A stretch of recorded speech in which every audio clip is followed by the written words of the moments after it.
Fill her up. You're listening to the Gas Digital Network. Conceive, believe, achieve. Shut the f*** up.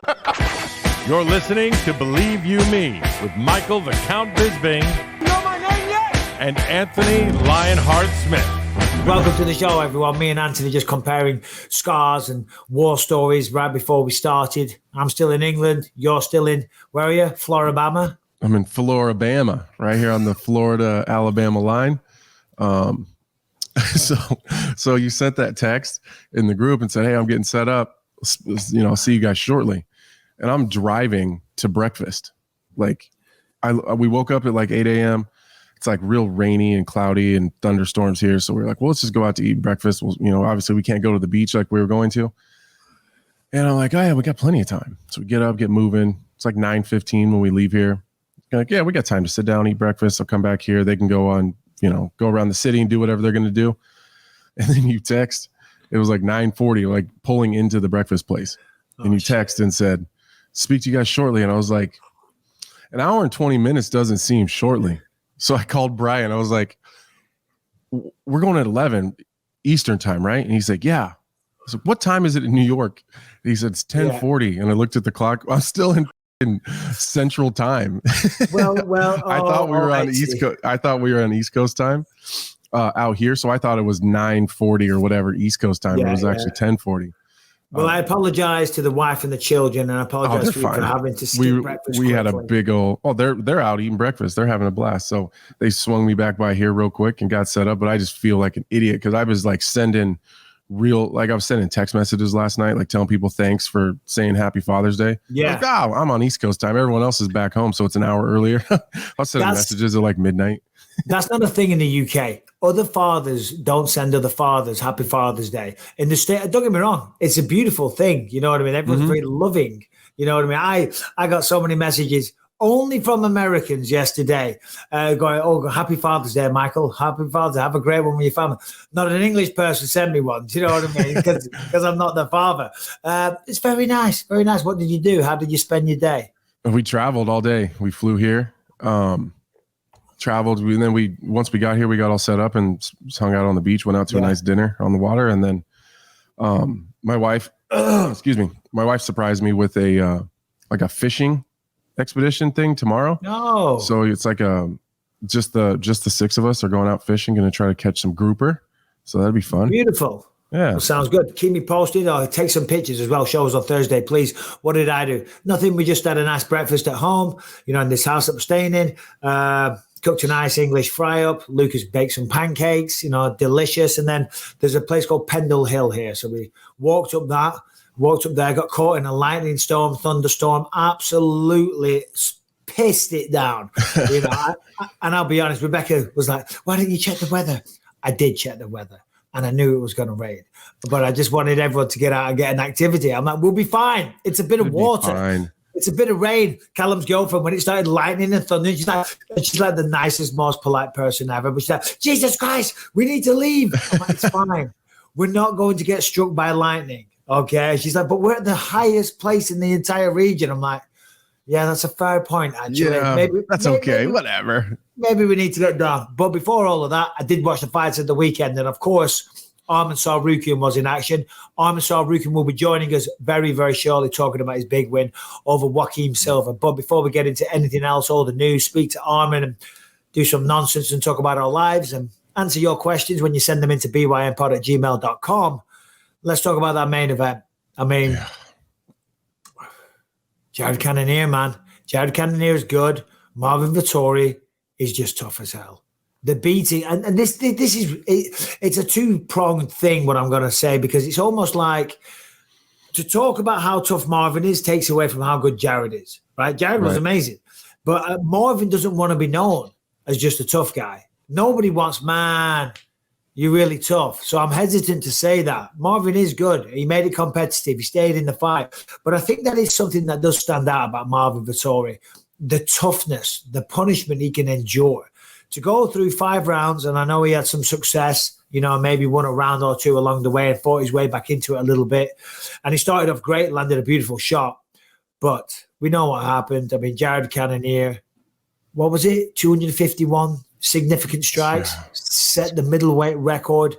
So Marvin Vittori got cracked 251 times and was still coming forward.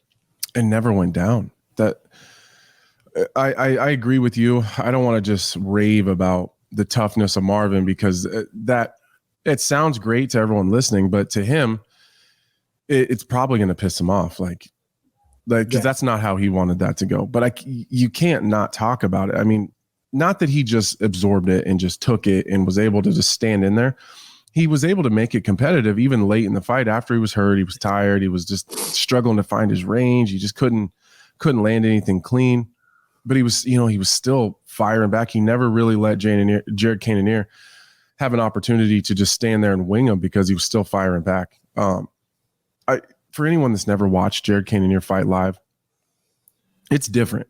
His explosiveness, his power, it's incredible. Like when I watched him and Sean Strickland fight live, it gave me a whole different, and it was at the Apex, so it gave me a whole different perspective on his athleticism and power and his, just the power that he has on those shots. So for Marvin to take those is just, it's nothing short of amazing to me. But Jared Cannonier on the other side has never looked better. I mean, he was having some struggles, and Dominic Cruz did a good job of kind of pointing out that defensively, he's not nearly as good southpaw.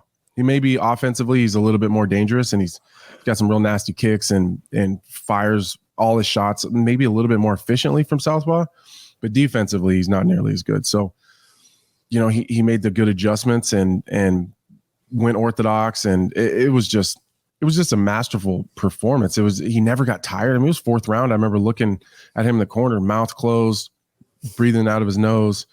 Didn't even look like he was in a fight. And listening to his corner was pretty cool too. Just how responsive he is and how he listens and does what he's told. They had a very strict game plan. I think that's credit to Marvin Vittori and how dangerous he is. I mean, it was after he got hurt in the first round, they said, how do we win this fight? What are we doing here? And he said, movement.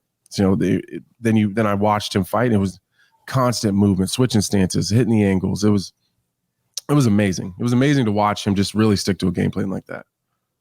And you know what's even more impressive is that the man's 39 years old. Yeah, I was going to say that. 39 years old, and he's still getting better. I mean, that was against a black don't crack. That's why I look so young. It's true, man. It's true. Well, you weren't saying that when you were bitching about your scars at the start of the show. Yeah, no, it's bullshit, huh? Damn you know what I mean? I mean, come on, share it with the people. What's going on? Why you're not happy with the eyebrow scars? Okay, well, I'm going to pull the curtain back a little bit here. Feel it. So me and my family get pedicures all the time. Well, the lady at the lady at the pedicure place always waxes my eyebrows because people say to me all the time, "Hey, fix your eyebrows. Like your eyebrows all furrowed, and you like slick them down." And it makes me so mad because they're not. The scars like change the way the hair grows a little bit in your eyebrows. So the lady at the pedicure place always like straightens them out and fixes them and waxes them so that they don't look as messed up. I haven't done that in a while. So every time I look at myself on the camera, I just keep seeing these little fucked up eyebrows. It's driving me crazy. I don't know how you cope with those very shoddy eyebrows. I've never had an eyebrow treatment in my life. I've never. You should get them waxed. Bro, I don't need to wax them. I'm 44 years old. When you look at my eyebrows right now, what do they look like? What do you think? Be honest. I think they look fine. Correct. So what do I need to start getting them bloody waxed for? You're a TV personality, Michael. We got to take care of these things. If you don't, I'm ugly enough as it is. I got to do as much as I can. If it ain't broke, don't fix it, bro. Do you know what I mean? It's not like you're not doing well already. I've got enough shit. No, I'm saying that no one's ever come up to me and go, "God, those eyebrows from Bisping, man. They're crazy. Listen, his commentary, whatever. It's all right. He says a few crazy things here and there, but those eyebrows, they're out of control." He's a great commentator, but he's got some fucked up eyebrows. We can't have him on ESPN. I shouldn't say this, but I remember, but I'm doing it because you said you get yours waxed. I do, yeah. John Anik likes a good facial waxing as well. Shout out, John. Shout out, John. You know what? As weird as it is, I've looked at John's eyebrows before, like when he comes up on the pay-per-views.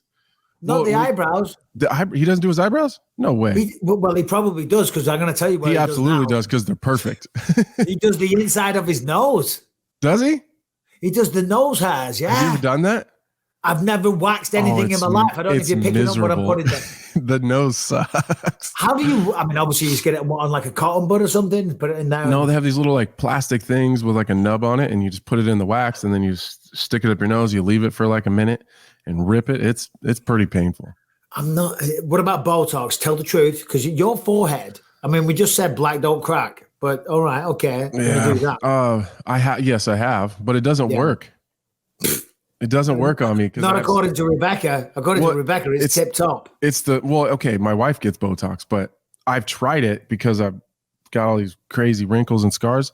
But because of the scar tissue, like in my eyebrows and forehead and stuff, it doesn't like work at all. Yeah. Well, I keep, because I suffer with bad headaches. I was going to say, my wife started getting it because of headaches. I was going to ask you if you ever tried it. Yeah, no, the doctor said they can help with headaches, but I'm like, I don't want to look like I've had Botox. If I'm getting them for headaches. Look like Vanderlei. All of a sudden they're like, Bisping, what's he doing? I'm all smooth up there. My stick man in the middle is gone. Well, you can't see him right now. You can a little bit there. You see the stick man in the middle a little bit. The Blair Witch symbol. They were like, oh, look at him. He's having bloody Botox. Anyway, that was a tangent. Jared Cannonier, 39 years old. Back to him. Botox. No Botox in that man. No. You know, when you look at his record, he has only been beaten by the elite. Last person, obviously, was Adesanya, Robert Whittaker, Dominic Reyes. Okay, maybe not elite, but when he beat Cannonier, he was kind of on that rise to where he fought for the title. Jan Blachowicz, Glover Teixeira, all right, and then there's one, Sean Jordan. But outside of Sean Jordan, they're all very Sean Jordan was at heavyweight, right? Heavyweight for sure, yeah. And then the others, other than Adesanya and Whittaker, were at 205. So they're really accomplished, all very, very accomplished guys. Afterwards, he was asked about the possibility, who does he want to fight next? Of course, Izzy's waiting for who's going to fight next. Apparently, it's the winner of Dricus and Whittaker. They asked if he would be interested in fighting Khamzat Chimaev. And Harrington, maybe you have the exact quote, but it was along the lines of, look, listen, I'm trying to fight for the belt, okay? I've earned where my plot, my space, I'm paraphrasing massively, but it was something along the lines of, look, listen, if I get told that he's in the way of me in the belt, if I get told that if I beat him, I fight for the belt, he said, then I'll fight him. He said, but outside of that, he's not even established at 185. I'm not going to fight him. And it was the same kind of response, if I remember, from Robert Whittaker when he came and joined us on the show. Mm-hmm. And I fully get that. I fully understand it. I don't think anyone could say that that's ducking or picking smart matchups. It's like, well, I would be doing him the favor. Do you know what I mean? Mm-hmm. Unless there's a caveat or a guarantee from the UFC. But what were your thoughts on that? I thought it was smart. You know, sometimes I think we get into this machismo, tough man kind of mentality of, okay, you did really well there, but how would you do versus Khamzat? Like, it doesn't really matter if that doesn't do it. Because if he goes and fights Khamzat and it's not doing anything for his career, it's not going to get him closer to a title, it's not going to help him at all, he'd really just be doing something for us. Of course, I'm curious of what that fight would look like. Absolutely. Especially from an analytical side, that would be a lot of fun to break down. And it'd be a lot of fun to watch it play out and see what happens. But if that doesn't do anything for Jared Cannonier and his career getting closer to a title, we just brought up that he's 39 years old. He looks great. He's not slowing down. He's only getting better. But at some point in time, this road is going to end for him. And it's likely going to be a pretty hard drop off because of his age. He'll probably look fantastic until he doesn't. And why waste one of those training camps, one of those fights, one of those weight cuts on something that isn't going to get you closest to the title? So I completely agree with him. As much as I would love to see that fight, I get it. And I respect him for being smart. And being honest. Honest. Simple as that. So well done again. And commiserations to Marvin. I like Marvin Vittori. Where does he go from here? Oof. It's a tough one, isn't it? It's a tough one because he lost to Whittaker. He beat, who did he beat? I forget the guy's name, the Russian dude. Imavov, was it? Or someone? Yeah. I think. Yeah, whatever. Right, he had a win from when he lost last to Whittaker. It's like we always say, you can't give up on yourself. And I don't want to repeat myself week after week. He's just one of them. I mean, I was there, you're going through it as well. It doesn't mean it's not the end of the world. God, it feels like it though, like where he's at right now. I was thinking about this morning, like, what does he feel like today? Yeah. Like, just Sore as shit for sure. Probably looks like shit. The beating he took was insane, but go on, sorry. Yeah, it probably looks like hell. Yeah. Feels terrible. Probably just so disappointed because he expected that this Monday morning was going to look much different than it does. So I just found myself thinking like, man, I feel for that guy today. But he's in a great spot still. I mean, like, he's still one of the best in the world, and he's a very good middleweight. He's got a good name. He's making money, right? So it's like we're sitting there and going, where does he go from here? There's a lot of people on planet Earth right now would fucking kill to be in Marvin Vittori's position. That would today. kill to be where he is today. Kill to be a man that's one of the best middleweights on the planet, that's competing in the UFC, that was just fighting live on ESPN at the weekend, has money in the bank. He's got his health. You know what I'm saying? There's a lot. Always try and look at the positives. Easy for us to sit here on a Monday morning saying that, right. But even still, even in losses, you can't take it too hard. You've always got to realize and look around and see what you've accomplished and see where you are in life and just think, shit, you know what? Yeah, it's not perfect, but it never fucking is. Because when you get to being Israel Adesanya, you're trying to beat Anderson Silva's record. Do you know what I mean? It's never. You're never there. You're never there. You never get there. And that is a great mindset to have. But that's why, I mean, this thing called life, we're just competing against ourselves. You know what I mean? Because when are you going to be happy? I remember when I was flat broke working in factories, man, I was just dying for a decent job. Now I've got some money in the bank, but it ain't enough. You know what I mean? I'm still working. I'm still traveling. I've got a wife. I've got 3 children. But it's like, how do you scratch that itch? It never gets scratched until some people can just step away and go, I'm happy. You know what I mean? I'm content. So for Marvin, yeah, it's a bummer. It hurts more. The bruises hurt more. The cuts hurt more when you lose the fight. When you win, you don't care. But it ain't the end of the world when you put it all into perspective. He's still not 30 years old. He's still not 30 years old. I mean, 30 years old. No, he's 29. Like, it's just, I don't know. Do you know what he does? Do you know what he does? What's he do? He goes on a goddamn bender. That's what I would do. You're 30 years old. You take that money. He goes back to Italy, see some people. You go down to Thailand, do some training, a little bit of R&R while you're down there as well. I don't know what you could possibly get into in Thailand, but you could have fun. I hear there's fun tourism in Thailand. Another thing he'd do is drink, because apparently, according to Harrington, he put this in the notes. Harrington, show yourself, please, sir. Americans, he said Americans, not me, are drinking as much now as they were in the Civil War.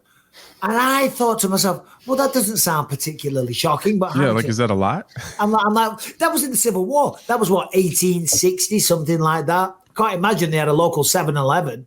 You didn't just nip down to Ralph's. You didn't just pick up 6 bottles of wine for the price of 3 or whatever on your way. I imagine moonshine or whatever was hard to come by. Yeah, but it was pretty easy to make yourself. So back in the day, the average modern American is consuming 2.51 gallons of ethanol now versus 2.5 per what? Per year? Let me see here. It does not say. I didn't say, I mean, 2.1 gallons of ethanol, so that's pure alcohol. That's got to be per year. Do you think so? Yeah, otherwise you're dead. Harrington, you don't have to leave. Finish the point. Compared to what? What were they drinking in the Civil War? He's gone. He's out. He just... the Civil War was slightly higher, 2.53 gallons per person. And I was just looking up to see if that was per year, per month.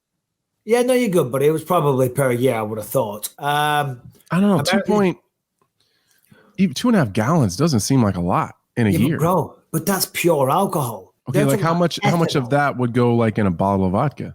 Well.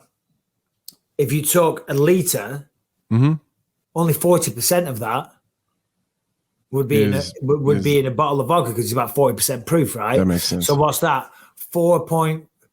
8.8. It's about 10 liters of alcohol on average. Oh, yeah, that's a lot. A year. 10 liters of pure alcohol. Yeah, and if that was bottles of vodka, they're not 50%, but just Right. double it. That becomes 20 liters of whiskey a year. It's not, I mean, what's that? That didn't seem like that much. Maybe we're the alcoholics here. I was like, one and a half bottles a month, essentially.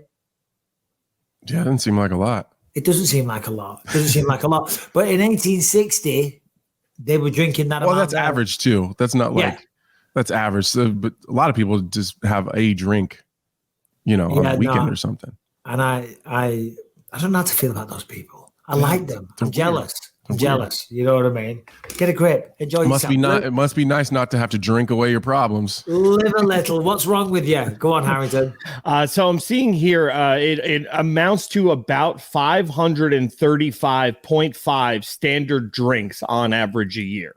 Right. Okay. So not far off. Yeah. It's about 1.5 a day. Again, not much. Yeah. I am knocking that average right up. I'm knocking that shit out of the park. Especially Saturday night. We went uptown in Clitheroe. We went to a little restaurant and then we went for a couple of drinks. The kids all went off. They went off to the next town. There's a nightclub. It's a very grandiose term for what it is. It's not a nightclub. It's not like Vegas, let me tell you that. But we had a couple of drinks in Clitheroe on the old stomping ground. And it was fun, man. It was fun. But there it is. There it is, Harrington. See, I told Harrington we got to get the conversation with better talking points because that's it. What else do you want him to say, Harrington? Give us another one, bud. Show us one. We've got 25 minutes that Arman Tsarukyan joins us in just a minute, and what a man that is. Yeah. Throw us that guy about the funeral. Yeah, I was going to say there's in the revised notes that I sent over, there's an Irish guy. He got everyone at his funeral, right? He pranked them. They're all weeping. They're sad. They're putting dirt in the ground. He didn't get them. It wasn't a prank. I mean, all right. As they're putting the dirt in the ground, they heard some knocking on the coffin. Yeah, all right. I guess that. But he wasn't, faking it or anything like that. Like, hey, just kidding. No. So he played. It's hilarious. Just roll the tape, Brian. I saw this and it made me think. I mean, what a beautiful idea. What a thing to do. It might upset people, but I kind of liked it. Hello. Let me out! Where the fuck am I? Let me out! It's fucking dark in here. Where the fuck am I? Is that priest I can hear? Let me out! Hello! Stop the mass! Stop the mass! Hello, please! Oh dear. Who's there? Who's here? Oh, jeez. I'm in the box. Anyway, that'll do, Brad. We get the idea.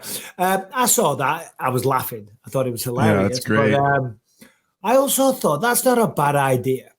If you had the foresight, if sadly the end is coming close, you can feel it, or even just do it way bit in advance, just a little voice message that you could leave. I don't know. Is that very macabre? Is that sad? Is that a little messed up, a little twisted? I mean, to play a little thing as they're lowering you into the grave, and then it plays the sounds. And he's like, I just want to say to everyone here, I love you all, and maybe some individual messages, crack a little joke, so they can remember you as you were. I mean, of course, for me and you, they could just go watch the podcast or whatever. Do you know what I mean?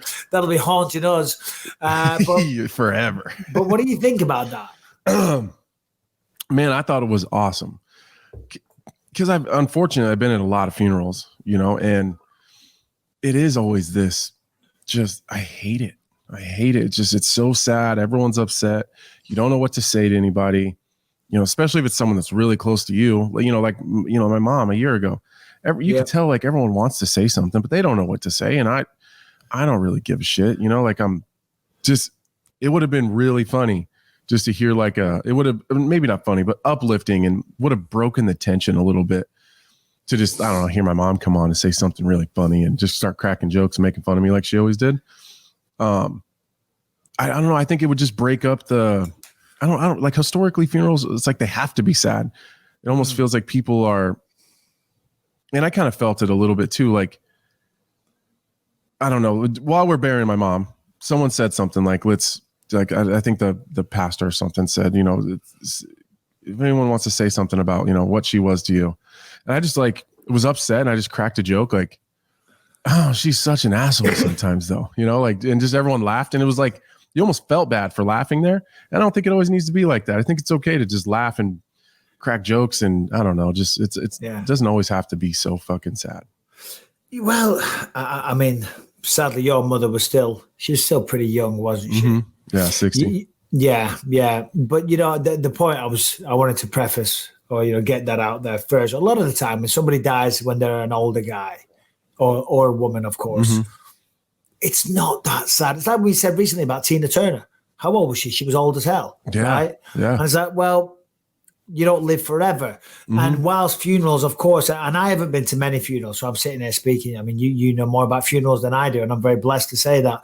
But if you can try and celebrate the life, right, then that's what you should be trying to do. I guess it's what they would have wanted. Right, and that guy there recording a message ensured that all those people remember him for his sense of humor and the joy that he probably brought into rooms when he walked in, and they'll remember that moment forever. I mean, how could you ever possibly forget that? I mean, that's hilarious. I'm stealing it. I'm robbing it. Yeah, I think it's great. And I would never want, I don't know what kind of funeral you would want, but I wouldn't want like a traditional, I don't know, just everyone gathers in a church and cries and they say some weird, verses from the Bible that no one hears and understands anyways because everyone's sad. And then you all drive in this big long line and they just stick you in a box in a hole. I don't know. It doesn't seem like me. That costs a fortune as well by the sounds of it. It's a lot. Yeah, it's a lot. Yeah. If I did my recording though, it would definitely end it with "fuck you, Harrington." I've got that to look forward to then. When mine pass away, I'm definitely footing the bill for that one. Out of all 6 of us, that's going to be me. I'm like, for crying out loud. Oh dear. Buried or cremated? I don't really mind either way. My wife has a lot of like rules when it comes to that, but for me, I don't really care. Doesn't matter. I care. I'm being buried. I'm having people come by and pay homage and pay their respects. I want a big, wherever they put me though, whether it's cremated or buried, I want like one of those big fucking houses where they build the little house. Yeah. I need one of those. There's some there's some really ancient graveyards out here in England, and my wife loves that stuff, and Callum's girlfriend does. So we've been walking through some of them and just looking at the old gravestones from like 17 something, you know what I mean? And there's big, huge ones, which obviously were very, very important people and very wealthy people at the time. You can read their stories. It's so sad. There's people from like 20 years old or a 3-year-old baby's in there and stuff. And it's like, oh God, it's really sad. But yeah, Rebecca always said she wanted to be cremated. And I'm like, there's no way. If you did die before me, I'm not having you burned alive. We're going to have you buried in the ground. And now she says she wants to be buried because she wants to have a tree planted in the plot, and then she can fertilize the tree, and it will be the tree of Rebecca. That's so thoughtful. That's nice. My wife wants cremated, and her family is really, so my wife is Native American, and that's like totally taboo to be cremated. You have to be buried. Really? There's a whole process that goes along with it. And she's like, I don't give a shit. You're not just sticking me in some dirt in a box. She wants cremated. So I told her, if you go first, I'll honor your wishes. But I lied. She's getting buried. Yeah. Fucking bury her. We're all going to get, no one cares anyway. Let's be honest with that. And we're building a big house. And we're both going to be in the little house. I don't know what the hell they're called. What are those called? You're building a big house? No, what are those like stone things? What the hell are those called? Death chateau.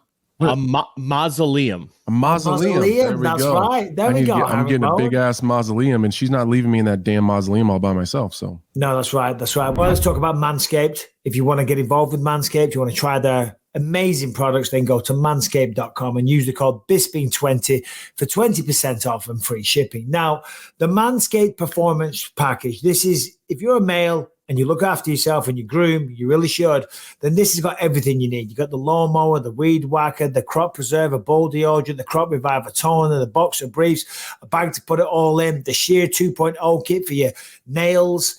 You got tweezers in there, you got grooming scissors, everything you need to take care of your face, your chest, your beard, your toenails. I mean, come on, it's got everything. Listen, two things that I always have with me is, first of all, the weed whacker.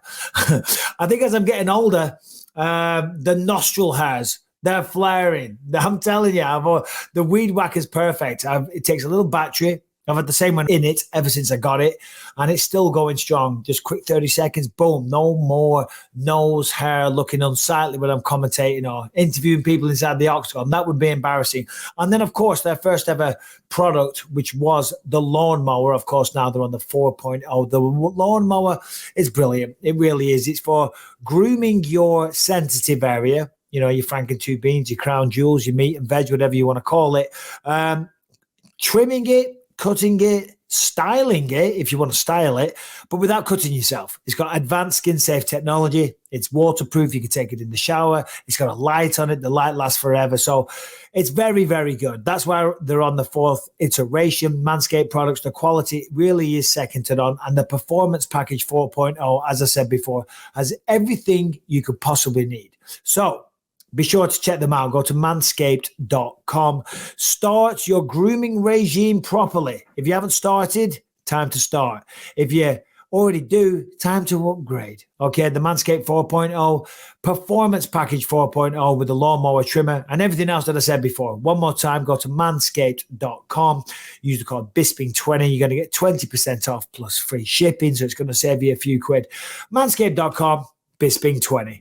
Well, speaking of mausoleums and people dying, someone could have died last week because John Jones and Francis Ngannou came face to face. Where was that?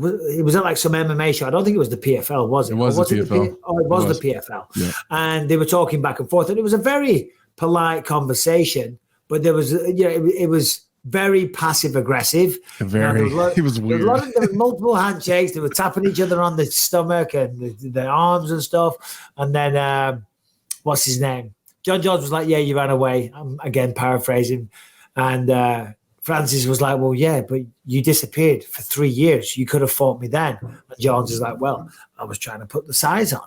And it's, you got to go away for 3 years to put size on. So, like, it made me want to see the fight. Is basically what I'm trying to say. Yeah, me too. And they looked comparable in size. I actually had one of my teammates from back home in Nebraska was on that card, and actually because John Jones guy lost, my friend got into the playoffs, which was cool. But they looked similar in size. I don't know. It was really, I think passive aggressive. I think the way you put it was probably the best way to put it. It was a weird kind of like, we got to be respectful here, but kind of like go fuck yourself too at the same time. It was. Play the video, Brian. Let's have a look. Let's actually watch it. No, you don't want to hear me giving a rendition, a play-by-play. We've got right there. We've got subtitles. Someone's gone away and done that for them because you couldn't hear it initially. Just edit this bit out. I'm having an issue. Give me 1 second, guys. I'm sorry. It's all right, Brian. He's stressing out. Keep that bit in. Keep that bit in. He's Brian's stressing out. He's always so passive. I'm trying. Loud noises. Oh, dear. Obviously, Arman Tsarukyan was in action at the weekend. He'll be joining us 15 more minutes. So we wanted to save the discussion, but we can talk about that real quick. While Brian has a mental... but he loses his mind back there. Brian, give us an update. How you doing there, buddy? I want to know. On a scale of 1 to 10. I'm doing all right. I don't feel good today, and I'm not quite sure why. So I was just running to the bathroom, and now I'm back. Are you hungover? No. Diarrhea? No, it's all coming out the front. Oh, okay. Okay. I don't know. Did you drink too much last night? No, I didn't drink at all last night. Bad drugs? Nope, no drugs. Hold on. Are you dying? It's a real possibility. We're all slowly dying. You need to record something then. Good thing we're here. Well, Brian, do you want to be buried or cremated? I don't really have a preference. Probably cremated, just because I heard being buried is expensive. Yeah, probably. What's your most valuable asset? Headphones. The house that I'm in. Can I have it?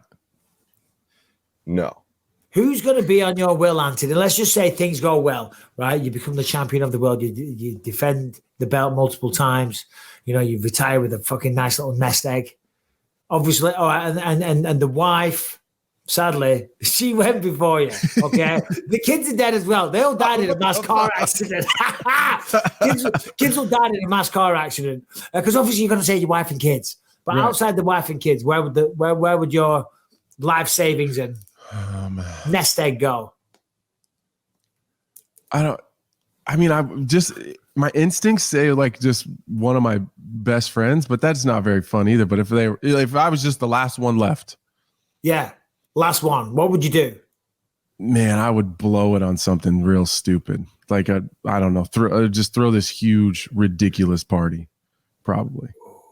See, that sounds fun.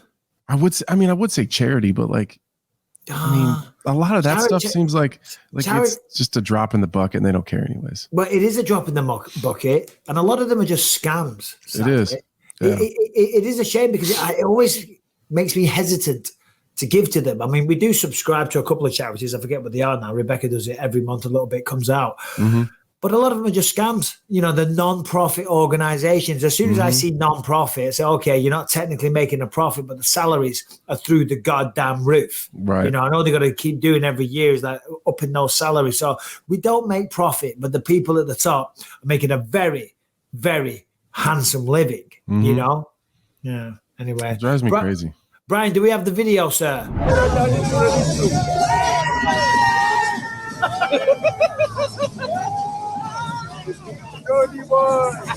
Francis checking the belly. That's right. We're not going to happen. We're over here. Over there. That's it. You know you don't want no smoke. Huh? You know you don't want no smoke. You know I want all the smoke. You know I want all the smoke. And the one true king. With the one true king. Listen, I give you a respect for that, like I want that too. You know that. Can you stop saying smoke? I've always been king. Since the day I started this. And I'm going to die a king. In your division. Anyway. We'll see. We could have saw. But you left. Oh, no, you sit back with me. That was a good comeback by Francis. It was. I have to get to a good enough size to kick your ass. I have to get it enough size to kick your ass. Yes. That's a good thing, yes? That's good. Yeah. You know, listen, all right, that'll do, Brian. Thanks, buddy. I think that's a 10-9 to Francis there. Listen, I you know, we all love watching John fight. And I know you don't so much, but, you know, that's a 10-9 to Francis. I don't disagree. I don't. John had a really cold line. He said, with the one true king, I've been a king since I started this, but I'll die a king. Yeah. I just don't know how that was. I don't know how that was I don't know how that made it in the conversation. He should have saved that line for some other time because it didn't really fit in the conversation. It's a cold ass line though. It was a good line. It was a good line. It's just a different place and time probably. Never going to happen though.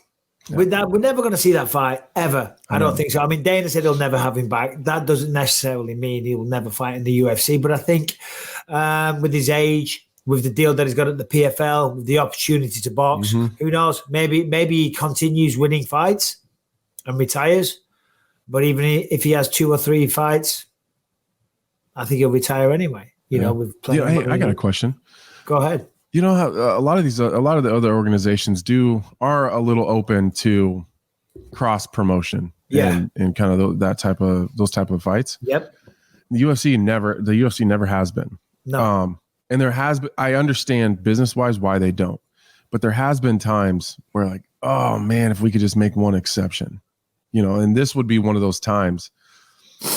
Do you ever find yourself wishing that maybe we did do that once a year? You know, that the UFC ever, you know, I get business wise, I get why they don't, but no, for sure. As an organization, I fully understand why they don't, because it's like they are putting another promotion on the same kind of pedestal or the same level pegging as they are. Right. They'd be elevating a different brand. Yeah, you're elevating a different brand. But as a fan, of course, I mean, the one back in the day that everyone wanted to see was Fedor versus Randy Couture. You know, that was the big one. And apparently there was a massive offer to Fedor. But the big thing was that they wanted to co-promote with the UFC. M1 wanted to, M1 and UFC a joint promotion. And they were like, we don't do that, you know. And I kind of get it, because the only people that would have gained from that would have been M1 again. You know, so it would have given them a bigger foothold or whatever. But still, as a fan, of course, I want to see John Jones, Francis Ngannou. Of course you do. And as a fan, you couldn't care less what the politics behind the scene are. Do you know what I mean? Yeah, I don't care about the business of it. In the ring, in the boxing ring, in the street, whatever. If it kicked off right then and there, that would have been awesome. That'd have been good enough for me. Would have been good enough for me. You know, you got to be careful what you say, though, because people are taking our things out of context. I did a YouTube video. I was talking about Islam Makhachev and Charles Oliveira. In that thing, I said, and MMA fighting, by the way, they're a great outlet. They are pretty credible. Bisping wants Oliveira to win because it'd be awesome. I'm like, I'd kind of like it. Here's what I said with the context. I'd kind of like it if Charles got an opportunity to get a win over him, because then we get a rubber match, and then there'd be a massive amount of hype, because those rubber match situations are always fun. That's what I was saying, but the headline was Bisping wants Oliveira to beat Islam Makhachev. And then I've got all Islam fans just flaming me, coming after me. I'm like, guys, relax, bro. Relax. I like Islam as well. That's not what I said. Well, it is what I said, but the context, what I said before it. Context matters. Yeah, context matters. It does matter. I just stopped even. I got on Twitter yesterday, and there was something that I said 3 weeks ago or 2 weeks ago, 3 weeks ago, something like that. I was like, I'm not even going to look at it, because I can tell by the amount of mentions I have that I'm getting flamed and not even looking at it. I don't even know what it is. Yeah. The only time I look at comments and stuff like that is when something first goes on, and I look at that the first 5 or 10, and then that's it. I never go back to it. But tweets, I'm a little different. If I'm sitting at an airport or I'm killing time, if I'm bored, then I just engage with people. In fact, Callum yesterday, Callum came up with a good one. He said, yeah, but Dad, on Twitter, it's like you could say, I love pancakes. And then everyone be like, oh, so you hate waffles? You know what I mean? And I'm like, and I was eating a pancake. I'm like, you're right. So I just tweeted, I love pancakes. And everyone was like, what are you talking about, you dickhead? UFC had a few announcements last week, going back to Singapore. Max Holloway versus the Korean Zombie, if I'm not mistaken. Have they not fought before? I could have sworn they did. No, I had Max on my radio show on Sirius XM last week. And he said that was the one guy. I asked him, who would you, it makes sense now that he was doing like a little media tour, because this was like the day before it was announced. I was like, why is Max just traveling around doing this media tour? It's weird. And then I said, well, who do you want to fight? You know, if you could pick anybody? And he said, you know, the Korean Zombie is the one guy from that generation that I never got a chance to fight. We never crossed each other's paths, and that's the one I really want.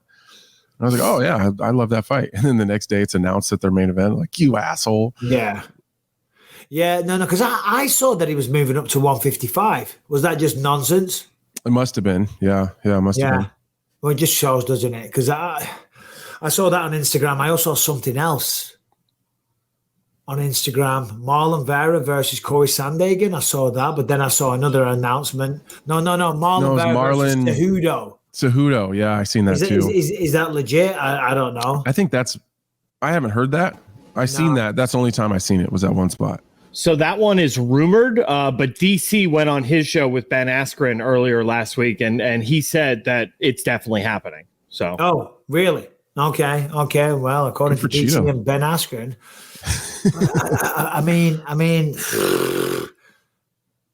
Cheeto's got some balls. If he is taking that fight, if that's actually happening, listen. It's a big fight. It's a big opportunity to get right back in there and fight one of the best. But stylistically, I think he struggled. I mean, you know what? Marlon just struggled last time out generally. It was just one of those nights. It wasn't just a takedown. It was an off night. It was an off night. And you know, if he can rebound and beat Henry Cejudo, hey, my God, then he's right back in that conversation. Swinging for the fences right away. Max Holloway versus Chang Sung Jung in Singapore. You coming to Singapore, Anthony? I've never been there. I will be there, though. Much. It's beautiful. The people are amazing, but you know, I mean, I'm going again. I hear people talk really highly of it. It's all right. I mean, how many times are you going to walk around this marina? You know what I mean? You need a lot of money. There's a mall in there, you know, expensive, bro. Ridiculously expensive. And then the following week, they're going back to Paris. And Paris, it will be Cyril Gane taking on Sergey Spivak, a man that has had nearly 30 takedowns in his UFC career. You know, for Cyril Gane, obviously he's the big face in the UFC for French MMA. Headline last year. That atmosphere in Paris was amazing. Him versus Sergey Spivak. It's a real fight because stylistically, I mean, we saw how easily John Jones, and he's the greatest of all time. We saw how well he handled him and how easy it was. Sergey Spivak doesn't have the same kind of wrestling. It's a little unorthodox, but what are your early thoughts on that matchup? It's an interesting matchup. I guess credit to Cyril for taking it because the show is in Paris, and obviously they want to have Cyril Gane as the main event in Paris. He probably could have controlled the matchmaking a little bit better than a fight with Sergey Spivak, but I mean, maybe that's just one of those things where you got to steer into it a little bit and just deal with the problem. But you got to think he could have tried to navigate himself into a striker, right? Well, yeah, absolutely. You know, I mean, he could have, you know, Sergey Spivak. I mean, on the feet, Cyril's massively better. You know, I mean, it's leaps and bounds. It wouldn't be a contest if it was a kickboxing fight, but it is mixed martial arts. And Spivak has some kind of way. You know, it's not a traditional. I mean, I'm sure he knows single legs and he can do double legs up against the fence, but he does the head and arm, and he does it very well. And typically, only women are successful with the head and arm, right, Ann? Right, the headlock throw. The headlock throw. They don't work unless you're the goddamn polar bear. What did he do that to Greg Hardy? Greg Hardy, yeah, that's who it was. And it seemed effortless the way he just picked him up, and the sound when both of those guys hit the ground. It was. I thought they were going through the canvas. It was insane. Yeah, and he's not that big. He's really not that big of a guy, but the way that he moves all these, 265 pound, like the guys at the limit, the way he moves them around, super impressive for his size. No, it is. It is. But to go back to your point about Cyril, I mean, I guess, you have to take on real fights. And if you're main eventing, and you're selling it to the French public, it's got to be someone that's recognizable. I mean, who else is in the top 10 that you might have thought? It's probably better than Curtis Blades, to be fair. It's better than, let's say, if timeline. Aspinall. Tom Aspinall. Tom Aspinall is really good. Curtis Blades, obviously. Well, and Tom Aspinall can strike with him. I think there's no real safe spot with Aspinall. At least if he can defend a takedown with Spivak, it's fairly one-way traffic probably on the feet. But guys like Curtis and Aspinall and whatever. Who else is up there? Pavlovich? Nobody wants that shit. Well, I thought that might have been the one. I was like, geez Louise, you know what I mean? For Cyril. Not honestly, Pavlovich might even be, to be fair, maybe that's a better matchup than Spivak. If you really dig deep into it, like Pavlovich is been striking. Yeah. So and knocking people out. Right. Big time. Not that I'm saying that he would give a damn or be scared. That's not the correct terminology. I am on Sportskeeda. Why am I on Sportskeeda? No offense, Sportskeeda, for the rankings. I want the official UFC heavyweight rankings because I want to see the top 10. Is that Arman that just stepped in? Oh, I hope so. Yeah, it was, but then he just hopped out real quick. Brian, do you want to just give me the rankings on screen? Can you do that, buddy? I mean, we've got John Jones, Cyril Gane, Sergey Spavlovich. Sergey Spavlovich. Sergey Spavlovich. I mean, you get spavelled after he hits you. That's for damn sure. My God. For sure. Well, keep going, brother. Keep going, brother. Keep going. Here we go. Heavyweight. John Jones, Sergey, Stipe, Curtis Blades, Tom Aspinall, Taito Avasa. We saw that last year. Volkov. That might have been good. Has he fought Volkov, though? I think they fought. Yeah, I think they did. Jailton, Almeida. I mean, you don't want the Almeida matchup at all. You don't want the Almeida matchup when you're getting outside of the top 10 and then Marcin Tybura, who's actually fighting Tom Aspinall. Yeah. Still, enough of that. Who cares? Arman, brother, Nice to talk to you, mate. This has been a long time coming because I know myself and Anthony, we're huge fans of your work, man. Huge fans. Congrats on the big win at the weekend. But and thanks for taking the time to talk to us. How are you, my friend? I'm so good, I just came to be in my room. I've been living at the gym, all my training camps. So I just happy to go here, and now I'm at ATT, and I'm gonna stay here until my next fight. Oh, okay. So you're gonna be staying there till. Do you know when that's gonna be, or because you obviously was looking for an opponent for a really long time until Silva decided to take the fight. Are you looking for a quick turnaround? Yeah, I wanna fight September, October. The best case scenario is fight in Abu Dhabi because Abu Dhabi is good players, and Islam Makhachev gonna fight there, and it's good to be on that card, to be there. Every time you fight, you're always impressive. Your pace is ridiculous. The wrestling's always on point. You're very, very technical in all areas. Was it good to go out there and get the win Saturday night and to show the world what you're capable of? Because I know you actively want a rematch with Islam Makhachev. The technical ability that you have is right up there with everyone in the lightweight division. Getting the win, it's always good to get the win, but to get the finish is really what you need to stand out in the lightweight division, right? Yeah, especially this fight, because he was ranking. If I won him by decision, then they gonna say, "Oh, you beat by decision on the ranking guy, and how you wanna beat someone in top 5." So that's why I was looking for knockout, go hard. My game plan was to make him fight first round, wrestle, second round I wanted to knock him out. So that's why I tried to be on time too much, and I missed one fight because of that. So it's big. I made some mistakes. I know next fight is not gonna be like this. Be focused. So I was relaxing, after all. He's my guy, now I can knock him out, but never know. And he has a hard punch, and that. So when I went to the third round, I said no way, one round left, so I gotta do something. And I knew I gotta stop this guy, and I did it. So I'm so happy to get this win, and go forward. And now I can talk, on all some big names, because I deserve it, and I think my skills show what's my level. Arman, like Mike said, we're huge fans of your work, and it's still to this day, I think your fight with Gamrot was one of the best fights that I've ever seen.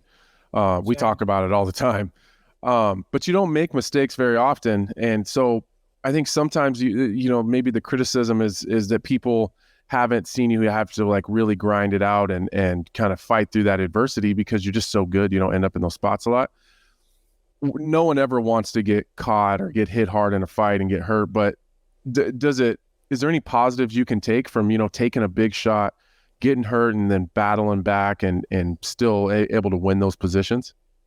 It's good, from I'm so young, I get some experience from fight. So from this fight, I got different experience because I missed one punch and I know what I did wrong. So next fight is not gonna be like this because I gotta be focused all 15 minutes or 25 minutes. So and don't go too much forward and be open. So and I should wrestle him second round, 2 and third round, so knock him out. And I heard he got tired, so felt that he was ready to fight with me, So the skill is always there. We know that, right? You're a great fighter, but the social media skills, they're catching up with the fighting as well. Because your tweet on Saturday night, what was it?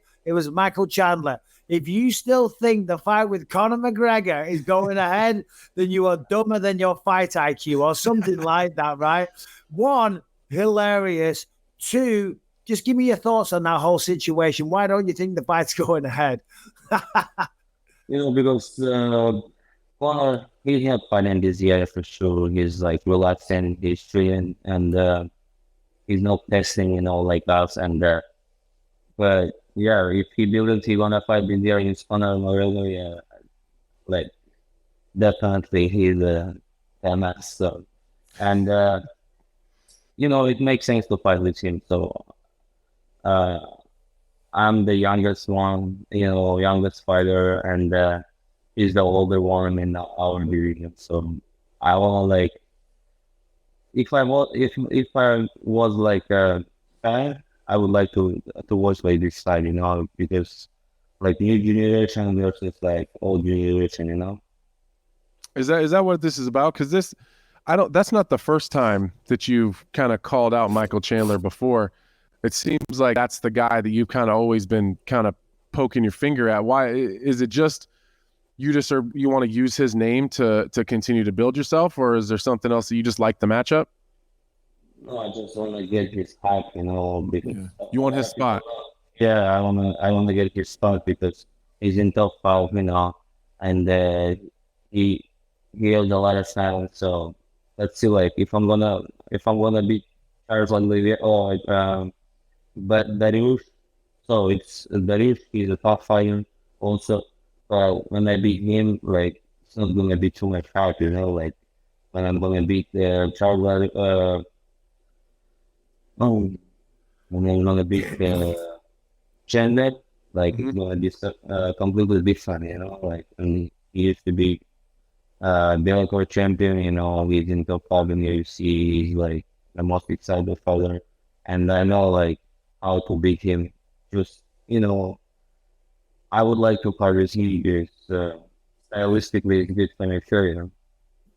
Obviously, the lightweight division, it's so stacked. It's ridiculous. And I know you've been frustrated in the past with Chandler, Gagey, Poirier, all kind of not allowing you guys to fight them to kind of get their rankings.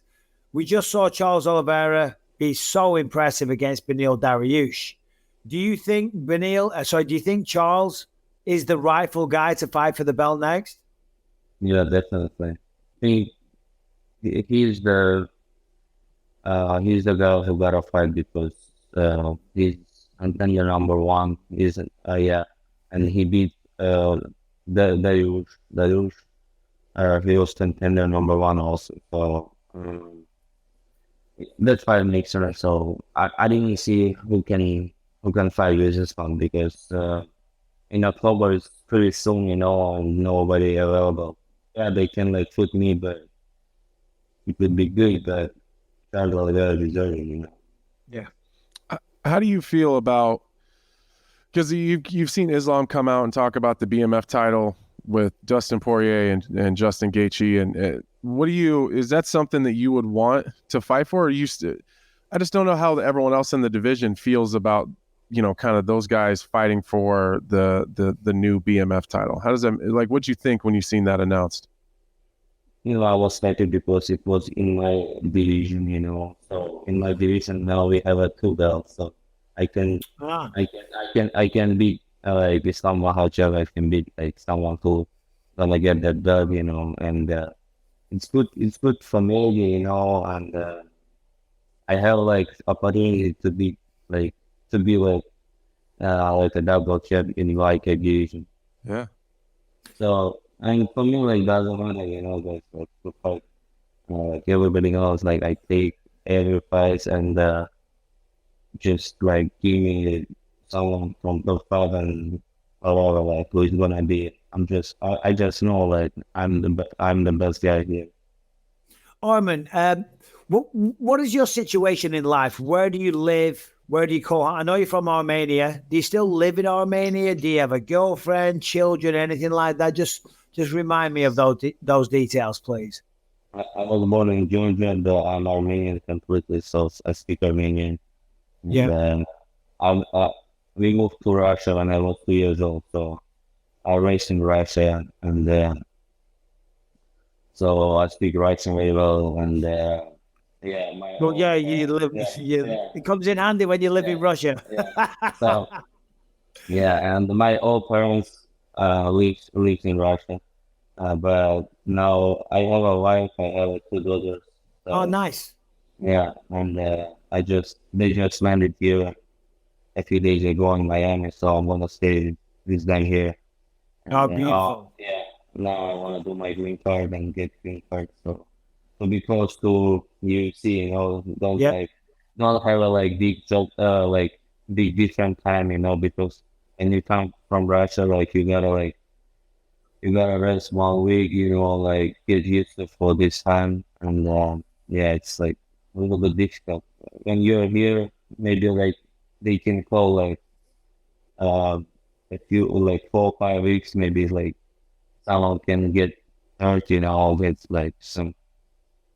some problem, I'm here, or if I'm gonna be in shape, I can fight, but if I'm gonna be in Russia, it's gonna be difficult, if I'm here to fight, so I gotta get any options, Right. So you're just gonna make your home base in Miami so that you can stay close enough to take those shorter notice fights. That makes a lot of sense.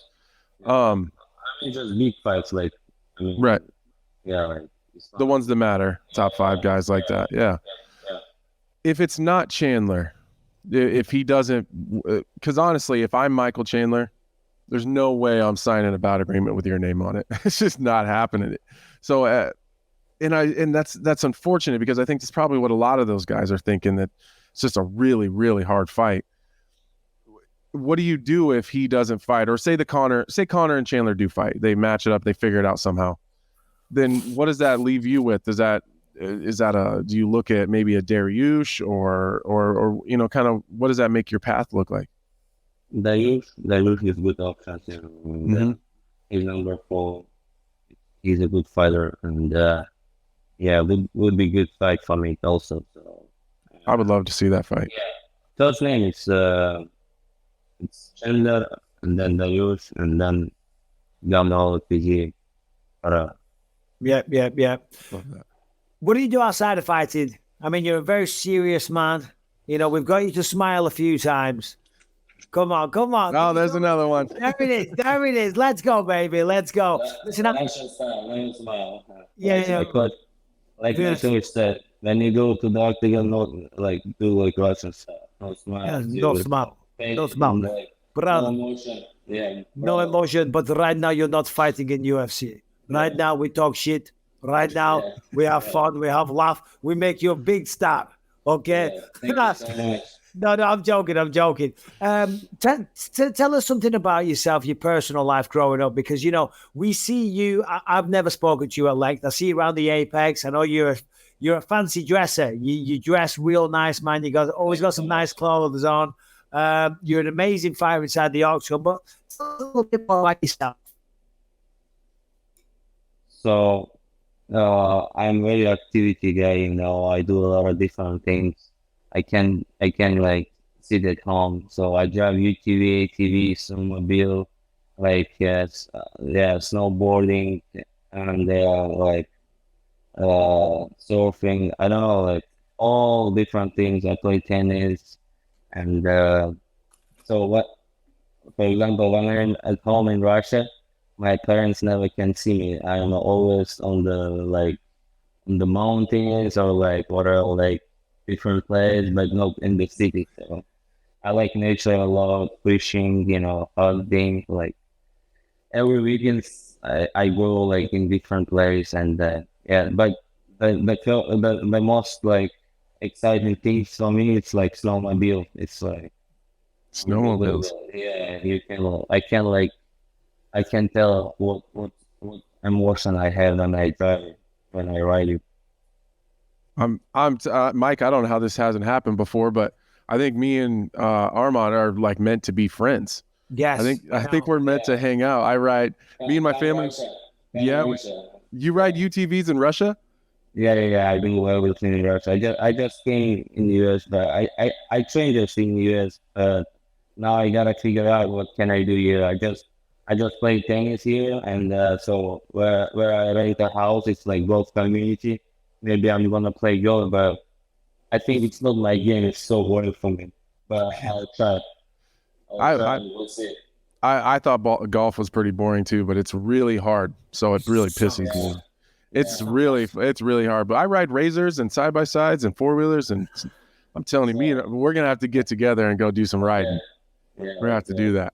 We're gonna drag Mike along. That's the problem. I'm always trying to get Mike to come, and he's can't get him out yet.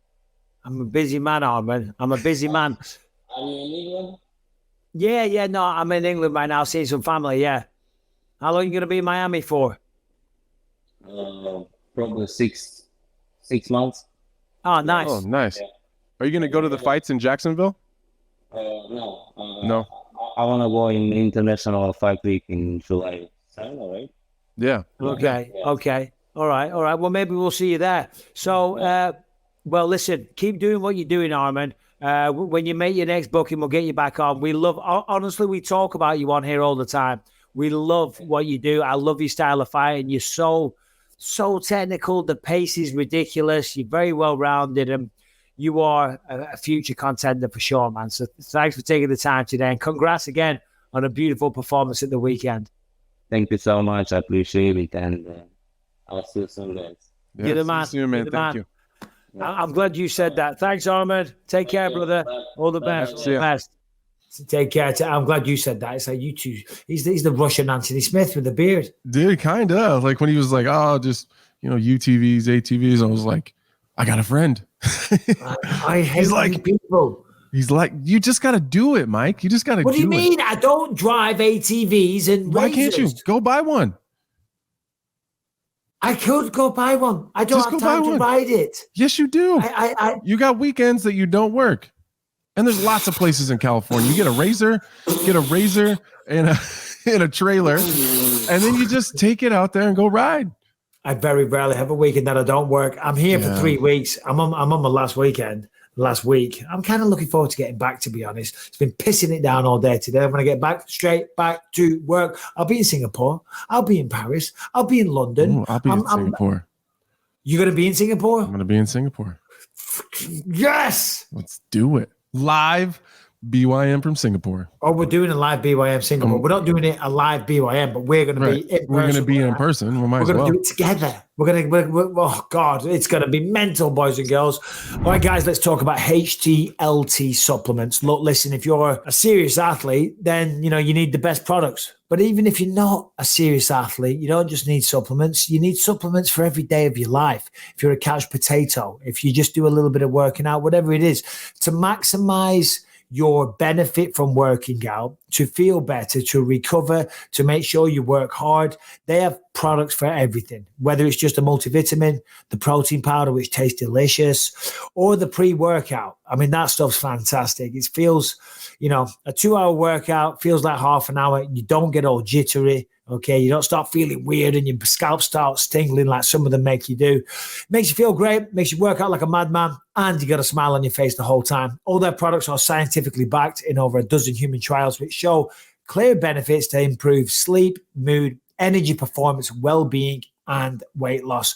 And as I said, not just for athletes, but these are not also specific to one sport or just cardio only. Simply taking it will get you back to a place of overall improvement, confidence, and motivation. As I said, not just athletes that need this stuff. It is everyday people living everyday lives. So put the best stuff you can into your body and be the best version of yourself. Right now, go to htltsubs.com to check out everything. As I said, from the pre-workout, the protein, the supplements. Make sure to tell them that you heard about them here on the Believe You Me podcast when you go to htltsubs.com. You know what? We're talking there about the Conor and the Chandler fight.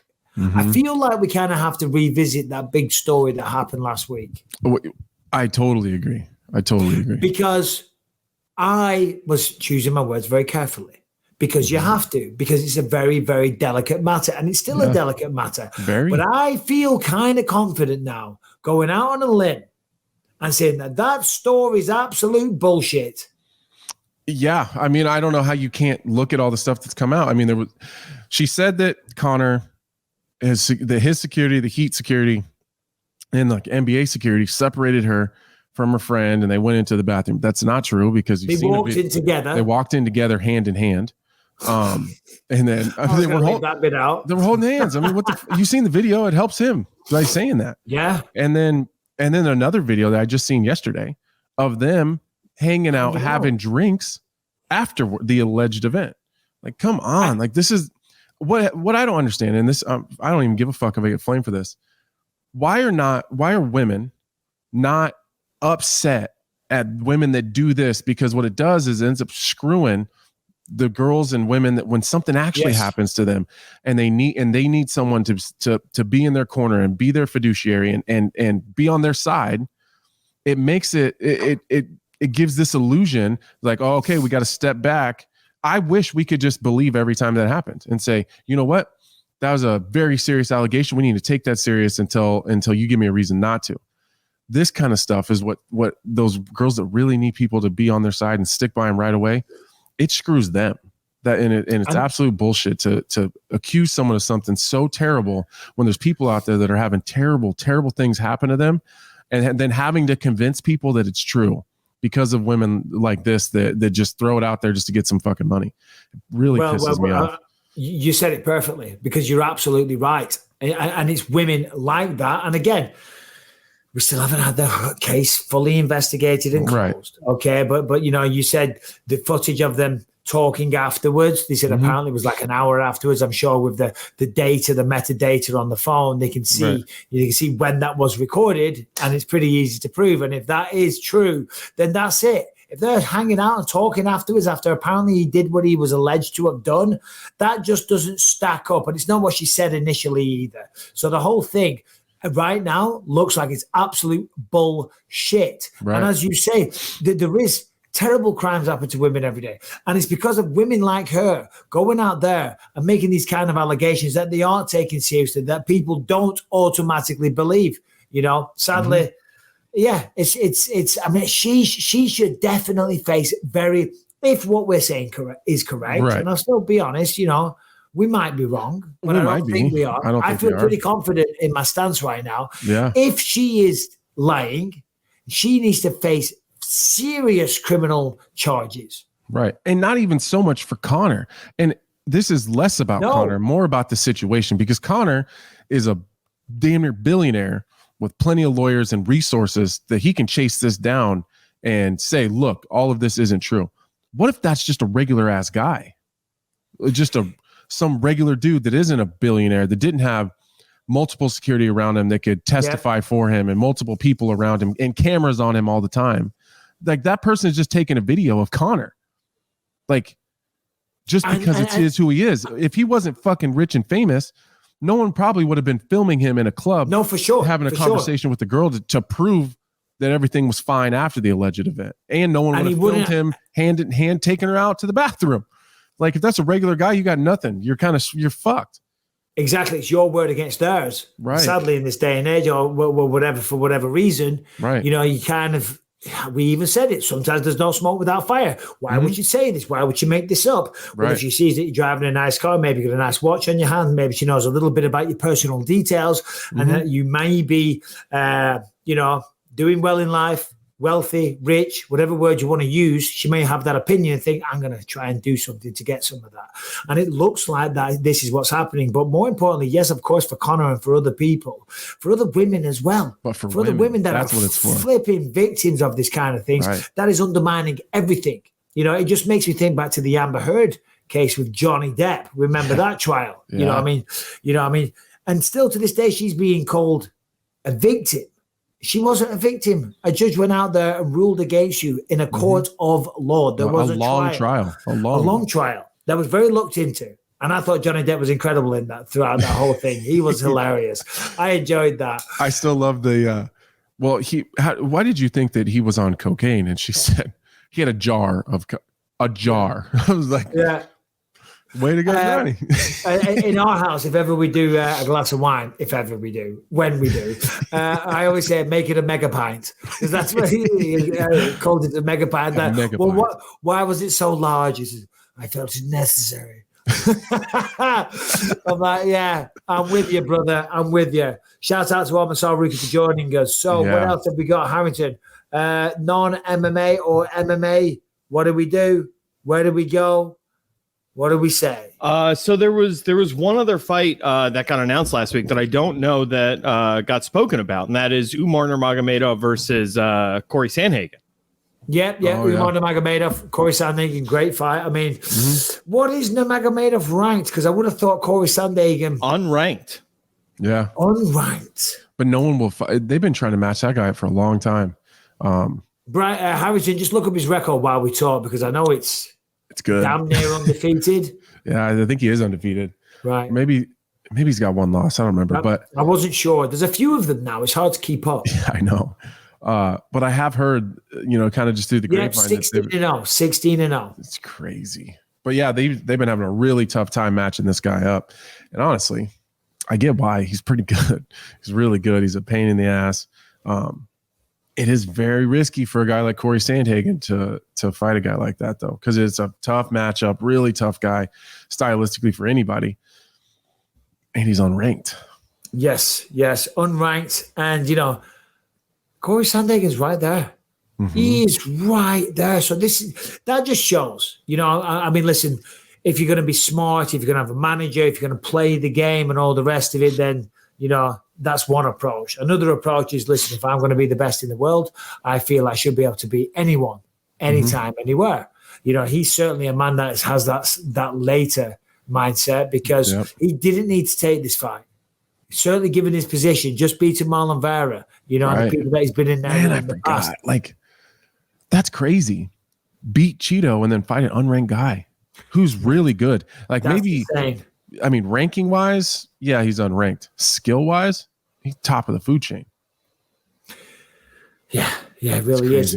Harrington, what was going on? Jamal Hill and Corey Anderson, they were talking a bit of crap on Twitter. I saw a video of Jamal. I think he's does a YouTube channel now, and he was talking about it on there, and he couldn't believe what he heard. But I didn't quite get the grasp the context.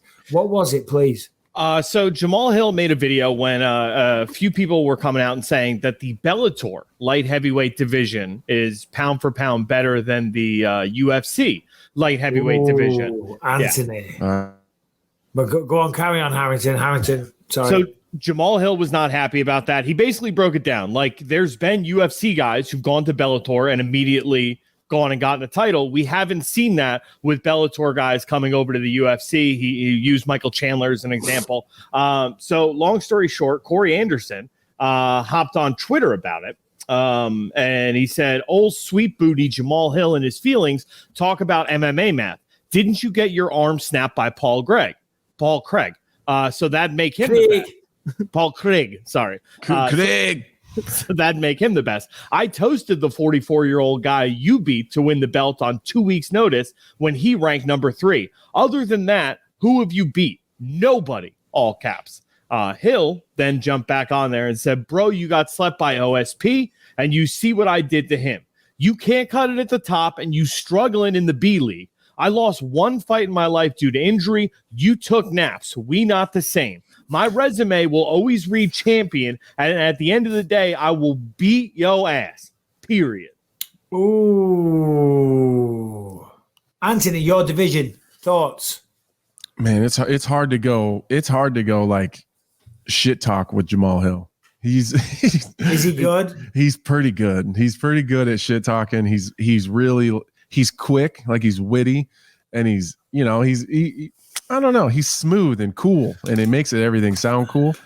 And Corey Anderson's just not that great of a shit talker. To be fair, though, I had a little bit of heat with Corey Anderson back and forth when we were in the same division. But the guy's good. Corey Anderson can fight. He's pretty good. He's got great cardio. I don't believe that the Bellator 205 division, top to bottom, is better than the UFC. I just don't. No. I just don't. And it sounds like we're being company man. Yeah, which we're not. Just trying to earn our paycheck from Dana White. Oh, we're just I sure wish we got a paycheck from Dana White for this podcast. So that'd be great. Oh God, yeah, it'd be lovely. Be nice. Who was it in the comments? As I say, I only look at it when it first launches, and I have a look at the first few comments. Then I'm too busy. People, oh yeah, treading carefully with Conor last week because Daddy Dana's clearly been in his ear and told him not to say anything bad. No, in well, how long has it been now? Since 2005. Dana's never told me what to say. He's never said, don't talk about this, don't do that, don't do this. Never once. Even when I was kicking my own ass verbally, when I wasn't doing myself many favors in terms of how I was marketing myself and some of the dumb stuff I used to say when I was younger. Right. Never once came over and said, hey, Mike, you might want to rein that in. Here's a little bit of advice for you. Never once. There's too many people on the roster for him to do that. And of course, granted, I'm a commentator. You're on the team as well. You know what I mean? Yeah. I've never had anyone lean over and say, hey, don't talk about that. Right. This is actually I don't know if I've told this story on here before, but I interviewed Diego Sanchez while he was like in the thick of that Josh Fabia kind of bullshit that was going on. And I caught Diego on the first day that he'd been away from Josh in like 9 months. So he was unfiltered and as crazy as ever. And, I wanted to give Diego an opportunity to kind of just speak his mind. And when he got going, he went absolutely off. And he was saying, so you could just tell he was in a really bad spot. And he was saying things like, Dana White's going to have people kill me. The UFC's got people out to get me. I got stuff on the UFC. And I mean, it was really, really bad. But I had promised Diego that I wouldn't interrupt him. I wouldn't edit it. I wouldn't do any of that stuff. And I just put it out in its entirety. So now I'm like in a conundrum here. Like, cause now I don't want to like burn Diego, but also like he's kind of talking some nonsense too. So I called Dana. I was like, listen, bro, here's what he said. And I don't want you to be pissed at me for him saying all this crazy shit on my show. Because you're the source of because I'm the source. Yeah, I'm the source. So this is when I like realized how real Dana was. He said, whatever, it doesn't matter. Whatever he says, if you made a promise to him, put it out. It doesn't matter. Don't edit it. Don't take it out. Don't mess with it.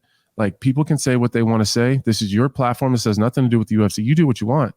Like, I don't give a shit. And I'll help Diego whenever he asks for it.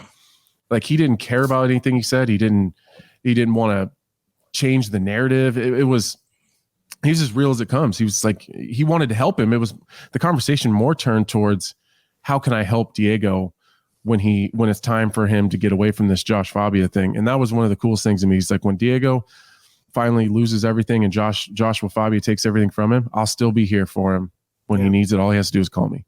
And he couldn't give a fuck less about the interview, the source, the platform, any of that stuff. He didn't even care. It was like, and so I get a lot of the, oh, you guys are UFC homers. Like, I've never, ever had anybody from the UFC tell me what to say, what not to say, how to say it, where to say it. They don't give a shit. Yeah, I know those people that are listening to this right now that are about to type their comments. You've got to understand, it's the trendy thing to do. It's the trendy thing to do. Who was it saying?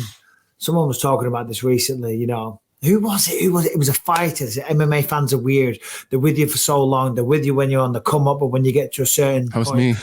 Oh, was that you? Oh, it was you. Me. It was you, but it's true. Yeah. And it's the same thing in life. I mean, we used to say that in British culture, we do that with a lot of celebrities and people in the media and whatnot, but when they get too big, they're too big for the boots then, and we want to strip them down and all the rest of it. That is the head honcho. He is the man when it comes to mixed martial arts. You know, they bought the UFC when it was about to go out of business. It's as simple as that. And then on top of that, he's a good dude. And I know that personally. You know that personally. I've got many, many stories, but people don't want to hear that because it doesn't fit the narrative, which is popular, because they don't want to hate on the big bad guy. Right. He's been a great friend to me over the years. He's given me tons of great advice. You know, I remember once we were going back and forth, and it's a long story. And, you know, this is when I was still fighting, and I was being a dick. Do you know what I mean? And so Dana's not exactly known for being non-combative either. So we were having like an argument on the phone, you know, and he was like, Mike, he said, I think we should leave this to the weekend because we're on the verge of ruining a friendship that we've had for a long time now, you know? And what great advice. Because on On Monday morning, we both laughed about it. We had a giggle. I apologized because I was being a total asshole. I was in the wrong, Right. and that's that. Do you know what I'm saying? He gave evidence at my trial. Do you know what I mean? He sent gifts for when my children were born. He does that for a lot of people. You don't hear about that stuff. You don't hear about that shit. You hear about, he did this wrong, he did that wrong. Well, guess what? He's a human being. Maybe he's made some mistakes. We've all made goddamn mistakes. But if you want to write down that we're being company men and kissing his ass, he doesn't even listen to this podcast. I guarantee he's never listened to an episode. I guarantee that he's not scouring the name, going through and looking for things that we've said about him either. I'm saying this because it's the truth. You know what I mean? I think that's why it happens is when he does do all this stuff, I think the times that he's done things for me, I've never like talked about it publicly because I don't want people to think Dana's just doing things so that people say nice things about him. But what ends up happening is he does all these, all these nice things. And then no one ever talks about it because I think we all kind of have that like, well, I don't want to just put his business out there that he's, he did this, and this for me. No, but then for you get in a room full of fighters and you're like, oh fuck, he's done a lot of things for a lot of us. Like everyone in the room, a lot of times. Well, that's why I never would bring up everything that he did for me and how generous he was. I used to get bonuses and this, that, and the other, and things he's done for personal things, more importantly than a check. Because again, you don't want to feel like, other fighters might have an issue with it. So I've kept a lot of stuff to myself because it's private. Because it's been done behind closed doors or when there's not a camera on. So it's not my business because he's got 700 fighters or whatever it is on the roster these days as well. Do you know what I'm saying? But yeah, anyway, I don't know how we went down that tangent. Yeah, I don't know either, but you went. Don't you, Jay? There you go. We're company men. No. We're just real human beings that are just fucking guys. Yes. Like, honestly, if he'd ever done me wrong I would tell you about it. He just hasn't. He's never let me down once. I've never held my tongue. I'll be the first one to be on here. I mean, how many times have we come on here and talked twice a week, spoke our mind about people, whether it's good or bad? I would tell you the truth. I'm telling the truth. I'm giving you the fucking honest truth. This is how it is. He's never done me wrong. Oh, not every conversation we've had has been a bed of roses. Sometimes not all positive. No, sometimes he's called me up and been like, "What the fuck, bro? Well, what's this shit?" You know what I mean? And I've always been able to talk and have a proper conversation with the man, and he's heard me out. Sometimes he said, "Nah, man, that doesn't fly," or "Okay, cool, I got the wrong end of the stick," or whatever it was. So yeah. Anyway, there you go. Yeah, he doesn't need us to fight his battles because he couldn't care less. Because you know what I mean. That's also true. Yeah. So there's a little bit of stuff going on with Tyson Fury. What is that, Harrington? You've put it in the notes. Tyson Fury in the UFC. I don't really want to talk about it unless it's something legitimate. Is it legitimate? I mean, it's coming from Tyson Fury, so who knows? But Tyson did say that the Dana White sent him an offer for a hybrid rules fight. He also said in that same little snippet that he's having a very hard time finding a boxing match. He said he's called out everybody in the top 15 in heavyweight, hasn't gotten a response yet. So the way that he made it sound in that interview is that, this hybrid rules bout with John Jones is the only real offer for him on the table. There's a lot of boxing matches for Tyson Fury. He is not struggling to find a boxing match. Let's be honest. Okay, he's the heavyweight king. Everyone wants a shot. Everyone wants a crack. Alexander Usyk is the rightful contender. There's also Anthony Joshua, but there's a lot of politics there. I want to see this. I think Tyson should see this, should do this. We talked about this at length last week, so I don't want to go around in circles. But a hybrid rules match. I wonder what that means. What do you think that means? No takedowns? There's got to be takedowns. It's got to be. Or John Jones is going to struggle. John Jones is going to get his head filled in. Unless he can. Kicks? I mean, if he can kick. I mean, kicks would change the game. Well, how about this? Well, I mean, Francis saying, let's say Tyson Fury can kick as well. He's not got to kick. Why would he need to kick? If there was kicking allowed in a boxing ring, or in a cage with a clinching up against the fence, do you think Jones would stand a chance? Yeah, I think he can still. I think he wins.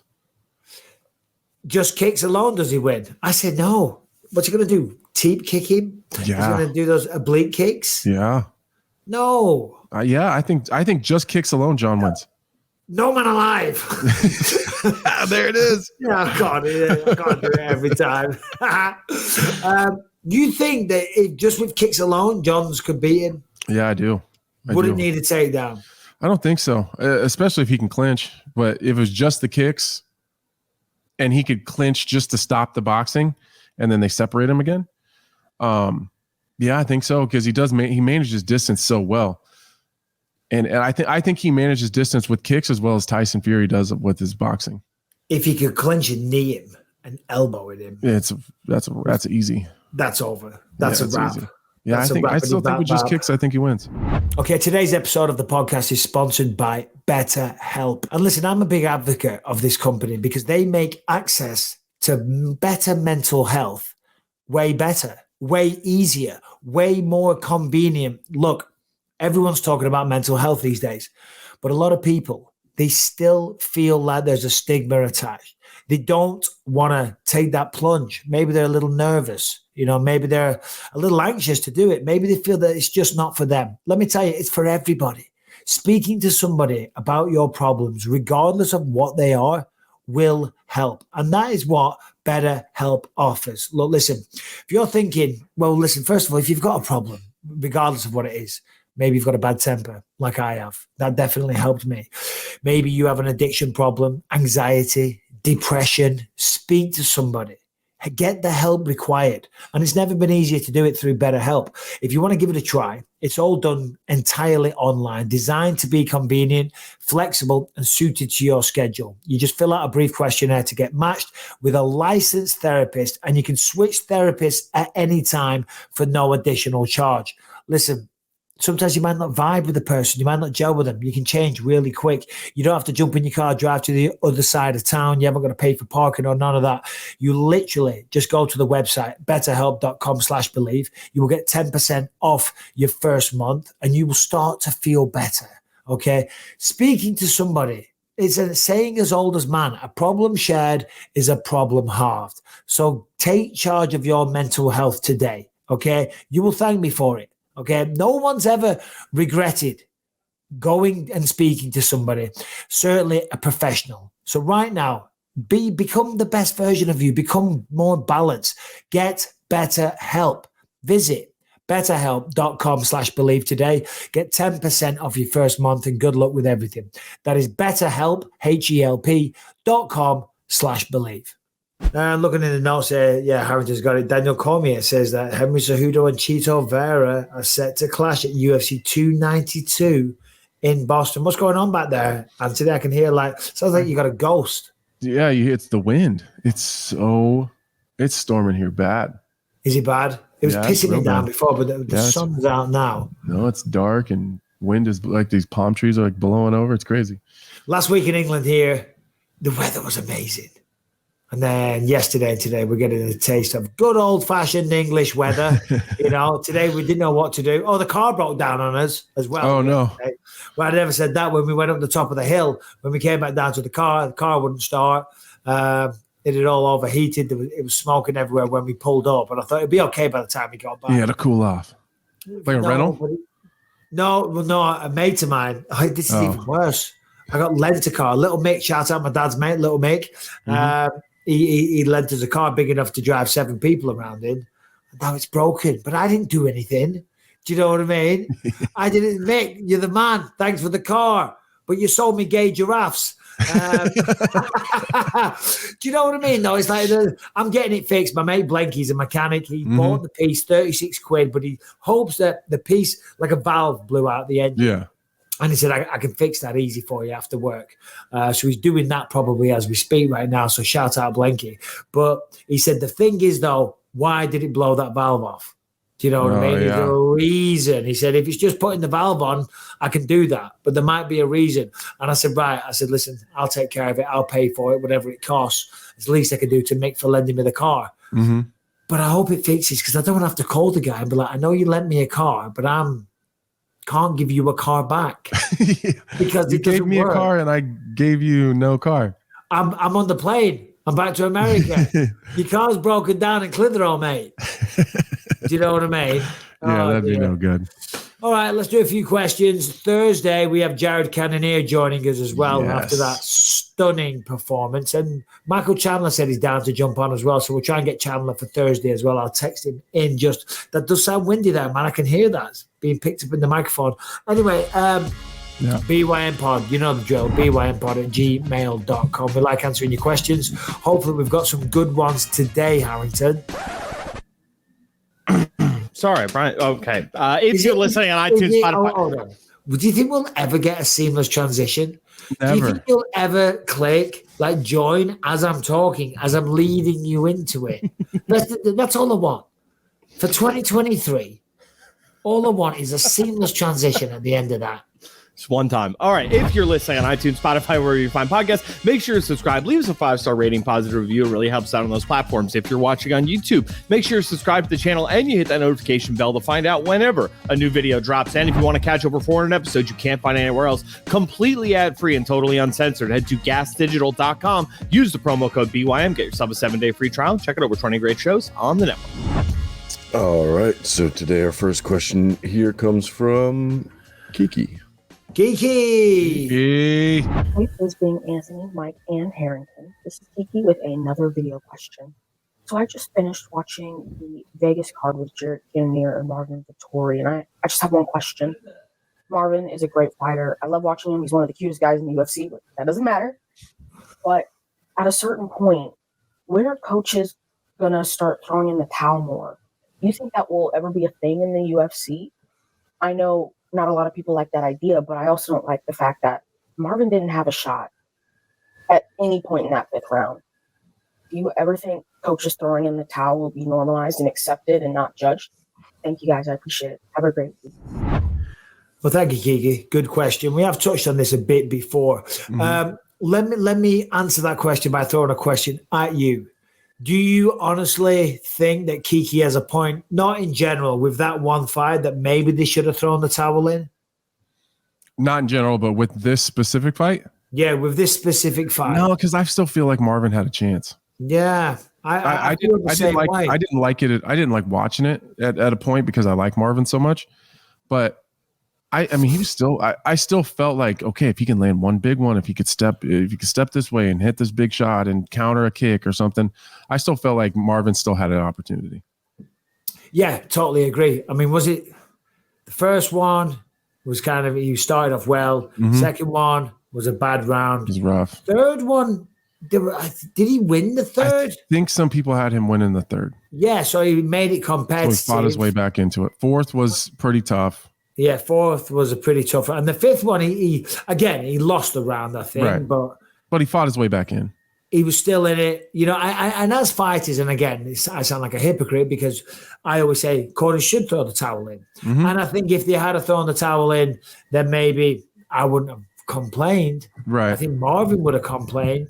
Yeah. I would have said, look, listen, these are superficial injuries. It's a little bit of blood. It's a black eye and all the rest of it. Mm-hmm. And we know the arguments. Well, he lives to fight another day. And mentally, he's not going to be discouraged going forward. He's not going to have any emotional damage or turmoil from stepping foot in an octagon.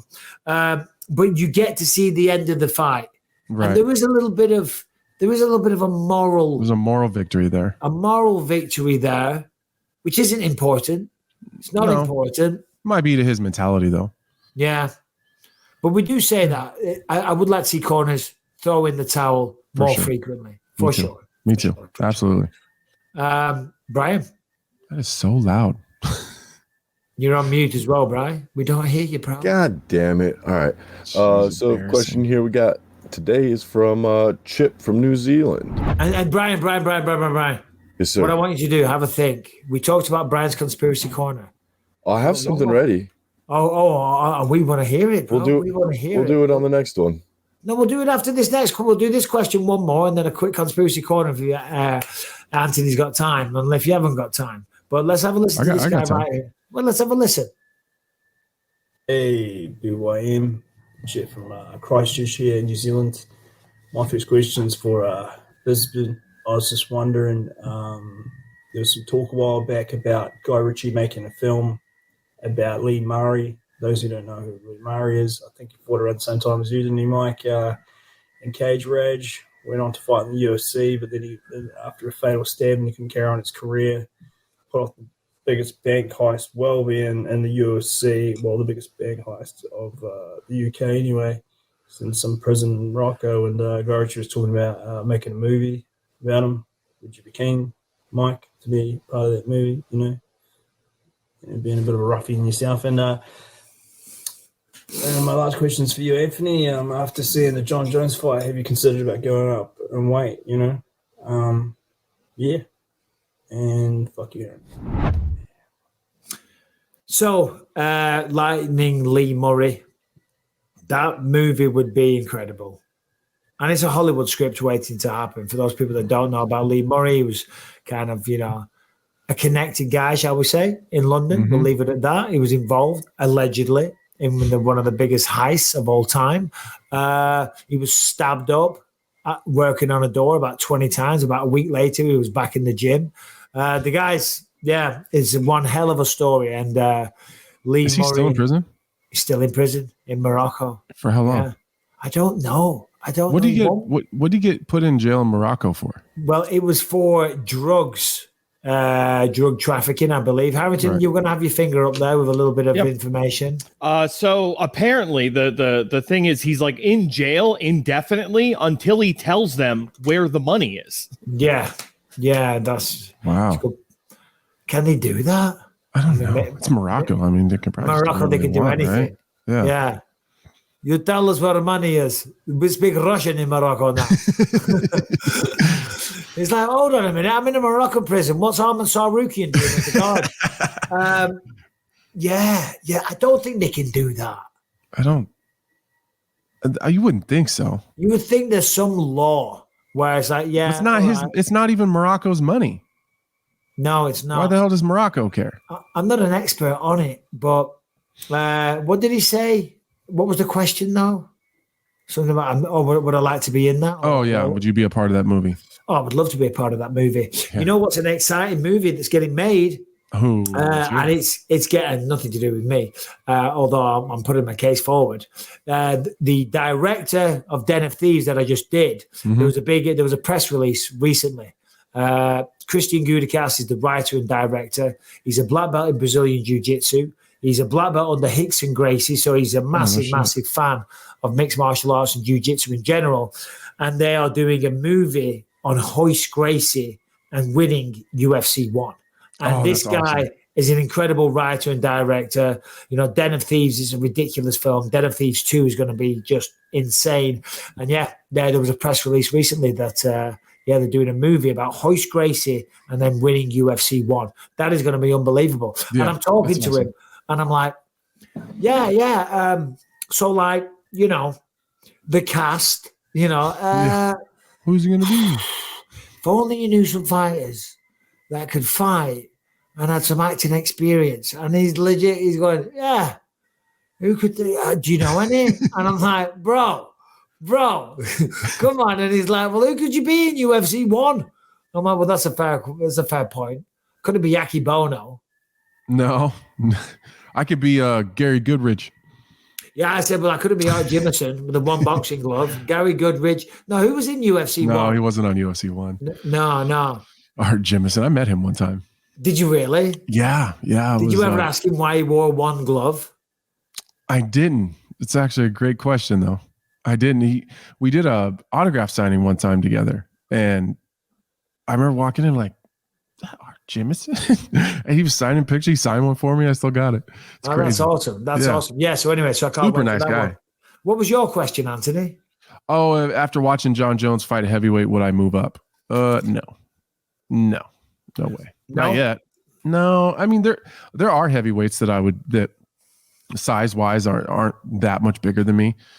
Especially if I allow myself to just get a little heavier, not cut and get my weight down. But no, those guys are no interest whatsoever. No, because at the highest level they're monsters. Yeah.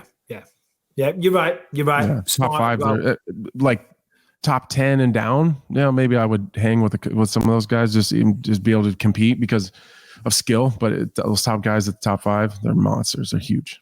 All right, Brian, we got one more. We do. This one here is from hold on, I lost this gentleman's name. It's Sean Brennan. Sean Brennan.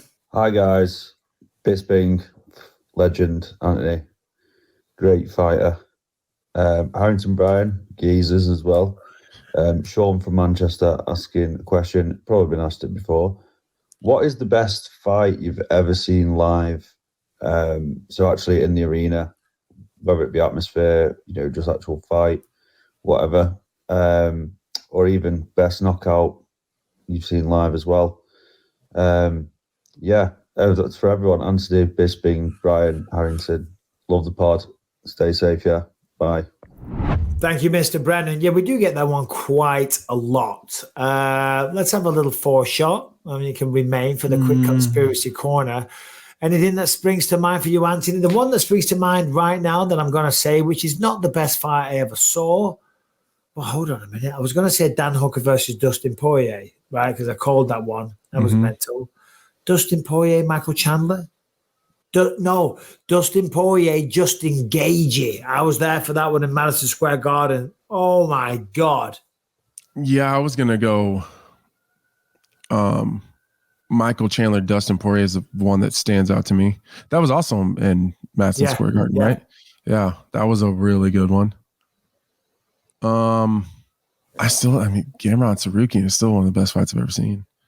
It is. If you understand the finer technicalities. Right. It's not like the barn burning, blood fest, which is like a Michael Chandler, Dustin Poirier fight. But those two stand out. Harrington and Brian, what are your suggestions? What are your thoughts? Well, we were there when Alex P beat Izzy. That was a pretty wild fight the first time in the UFC. Mm-hmm.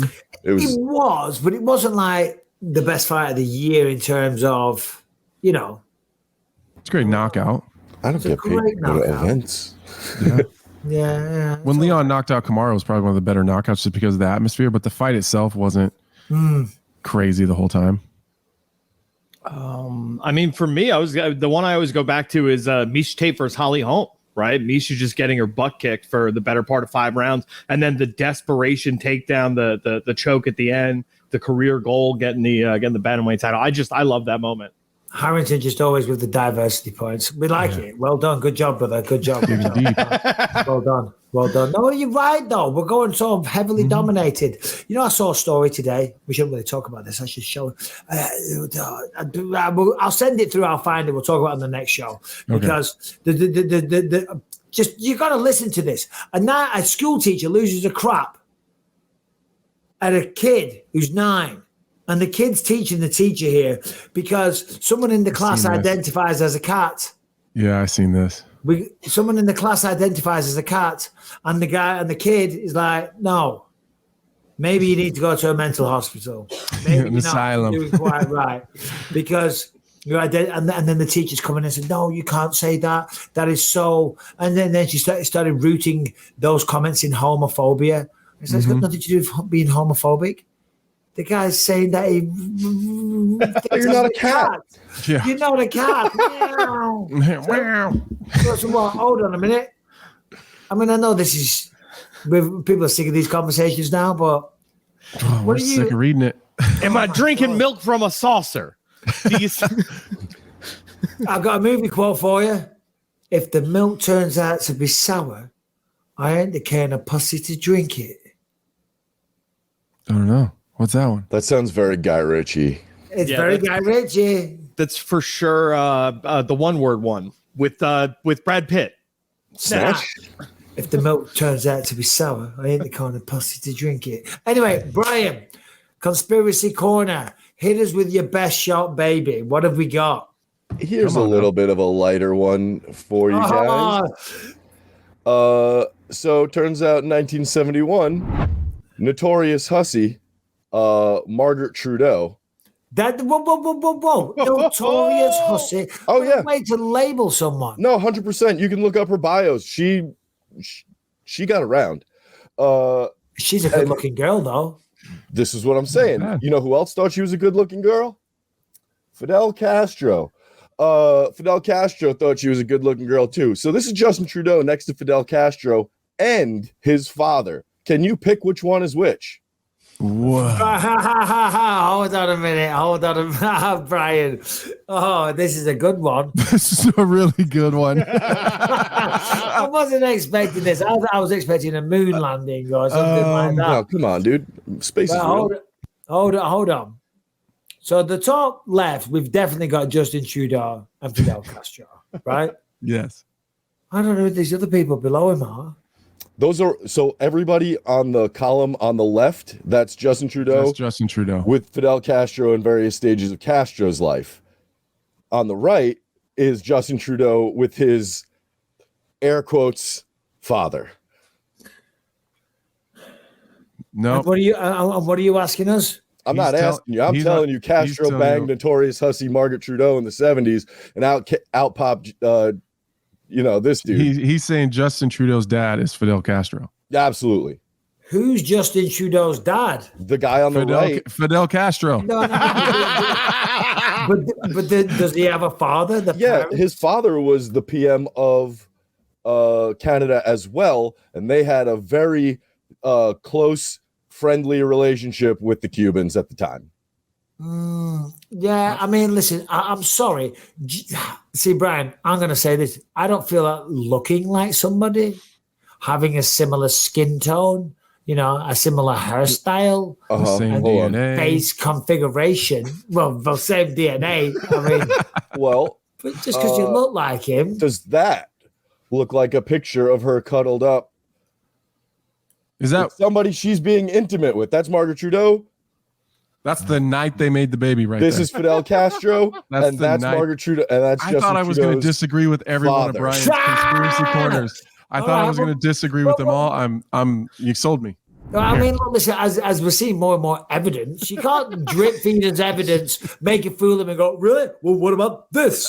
Well, what about this? What about this DNA result? Yeah. Hey, man, it's all just a conspiracy. I don't know what I'm talking about. No, hey, what else have you got, Brian? I mean, on this one, is there any other photos that you want to share just to solidify the case before I give my verdict? I'm sure I go around. We're going to give a verdict. I'm sure I can find some other ones, but those are the ones that I grabbed to just prove my point here. Okay. So you're all on board with it. Now, if we lay it all out in black and white facts, what have we got? Okay. What is the date of that photograph, by the way? It was 1969, and Justin Trudeau it was at the end of 1969. Justin Trudeau was born in 1971. The time doesn't necessarily add up for that night, but it doesn't. But they were good friends with the Castros. Castro and the Trudeaus were very good friends. He traveled to Canada to hang out with them. They traveled to Cuba to hang out with them. The time period lines up. The facial structure lines up. That man does not look like the guy who they say is his father. However, he does look very much like a young Fidel Castro. I mean, just for shits and giggles, I'm going to say that it's not happened. It's not true. But I still don't believe. Oh no, I was going to make a joke about Arnold Schwarzenegger's son. You know what I mean? But it's too much of a legend. You know what? Let's not. No, I don't. Get movies. Yeah. But Arnie's the man. Arnie's the man. I'm not going there. I'm not going there. Harrington, what we're saying? I would say that Canada, much like Cuba, is a very socialist country. They share a lot of things, including wives. There you go. I think that if we're going to write any articles out of context about this podcast, I want the headline to say Anthony Smith says that Justin Trudeau's dad was Fidel Castro, because that's what I'm saying. Hey, let's go, baby. It's a clean sweep across the board. Justin Trudeau. How dare you? Get a grip of yourself. Communist sleeper agent. We will be back on Monday his mom. with another episode. If you haven't all unsubscribed by now, don't do it. We'll be back. No, Thursday, not Monday. Thursday. Jared Canoneer. We're going to reach out to Michael Chandler. We've got lots of stuff to talk about. And Brian will be back with another Conspiracy Corner. Thank you, guys and girls. Goodbye.